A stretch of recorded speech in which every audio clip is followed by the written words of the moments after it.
In today's tutorial, I'm going to show you guys how to blank carbon copy people or emails onto your AOL email. So this should hopefully be a pretty straightforward process here, guys. And without further ado, let's go ahead and jump straight into it.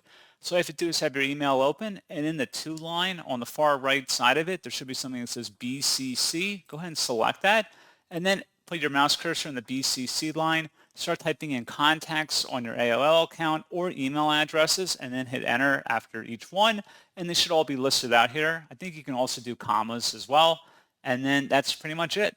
So as always, thank you for watching this brief tutorial. I do hope that was able to help you out, and I do look forward to catching you all in the next tutorial. Goodbye.